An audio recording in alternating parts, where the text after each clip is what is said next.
আয়ারল্যান্ডের safe haven নামক একটি নির্মাতা প্রতিষ্ঠান এমন একটি নৌকা বানিয়েছে যেটিকে কখনো ডোবানো সম্ভব না। শুনতে মন গড়া গল্প মনে হলেও কোম্পানিটি আসলে এমন একটি অবিশ্বাস্য নৌকা বানিয়ে ফেলেছে। কোম্পানিটি দাবি করছে যে শতভাগ পানি প্রতিরোধী এই নৌকাটিকে জোর করে পানির মধ্যে উল্টে দেওয়া হলেও মুহূর্তের মধ্যে এটি আবার সোজা হয়ে ভেসে ওঠে। নৌকাটির নাম হল থান্ডার চাইল্ড বা বজ্রের সন্তান। সমুদ্রে যত ঝড় তুফান ঘূর্ণিঝড় অথবা টর্নেডো আসুক না কেন নৌকাটি কখনো ডুববে না। এমনকি বিশাল বিশাল ঢেউকেও সহজেই অতিক্রম করে এগিয়ে চলতে পারে বিজ্ঞানের এই বিস্ময়কর আবিষ্কার। উত্তাল সমুদ্রের ভয়ঙ্কর ঢেউগুলো বুক চিরে এই নৌকা বজ্রের গতিতে ছুটে চলে। এই কারণেই হয়তো এটার নাম রাখা হয়েছে বজ্রের সন্তান বা থান্ডার চাইল্ড। প্রায় 17 মিটার দৈর্ঘ্য বিশিষ্ট এই নৌকাটি খুব সহজেই 100 কিলোমিটার গতিতে পানির উপর ছুটে চলতে পারে। থান্ডারের এমন অতি উচ্চ গতির মূল কারণ হলো এর মধ্যে থাকা টার্বোচার্জ, সুপারচার্জ ও ইন্টারপোলের ডিজেল ইঞ্জিন। তাছাড়া অন্যান্য বোট বা নৌকার তুলনায় থান্ডার চাইল্ড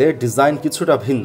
আধুনিক এই নৌকাটিকে XC-17 মডেলের আদলে তৈরি করা হয়েছে। নৌকাটির সামনের অংশ ইংরেজি ভি আকৃতির মতো ডিজাইন করা হয়েছে যাতে এটি সহজে বড় বড় ঢেউগুলোকে ভেদ করে সামনে এগিয়ে যেতে পারে। থান্ডার চাইলে একসাথে 10 জন যাত্রী নাবিক বসার মতো জায়গা আছে। নৌকাটিতে 4টি ফিক্স সিটের পাশাপাশি সাসপেন্ডেড ব্রেকারে রয়েছে আরো 6টি সিট। তাছাড়া নৌকার উপরের অংশে থাকা FWT কেবিনে ঘুমানোর ব্যবস্থাও রাখা হয়েছে। বিভিন্ন আধুনিক যন্ত্রপাতি ও সরঞ্জাম যুক্ত করা হয়েছে অত্যাধুনিক এই নৌকায়, যেমন radar, AIS, GPS, digital monitor, digital sound system, night vision camera, CCTV camera ইত্যাদি। আশ্চর্যজনক এই নৌকাটিতে এমন এক সিস্টেম রয়েছে যার ফলে এটি শত্রুর রাডার হতে নিজেকে লুকিয়ে রাখতে পারে। তাছাড়া নৌকাটিকে এমনভাবে ডিজাইন করা হয়েছে যেন এটি কোনো কারণে উল্টে গেলেও নিজে আবার সোজা হয়ে যেতে পারে। থান্ডার চাইল্ডকে মূলত বিভিন্ন অনুসন্ধান ও উদ্ধার অপারেশন পরিচালনার কাজে ব্যবহার করা হয়। নৌকাটিতে 5000 লিটারের ডিজেল ট্যাঙ্ক থাকায় এটি সহজে 750 নটিক্যাল মাইল পর্যন্ত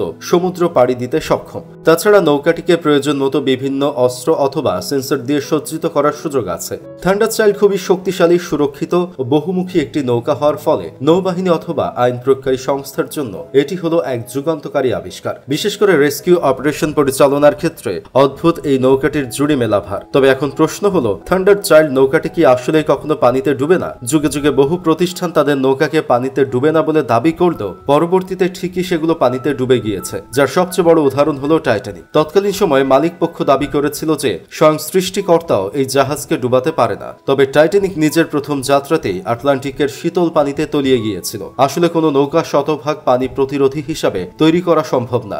যে কোনো নৌকা পানিতে ডুবে যাওয়ার সম্ভাবনা থাকে, তাই থান্ডার চাইল্ড নৌকাটি কখনোই পানিতে ডুবে না এমন ধারণা করা অযৌক্তিক। দর্শক, আজ এ পর্যন্তই। পরবর্তীতে দেখা হবে নতুন কোনো তথ্য নিয়ে। ততক্ষণ পর্যন্ত ভালো থাকবেন, সুস্থ থাকবেন। ধন্যবাদ সবাইকে।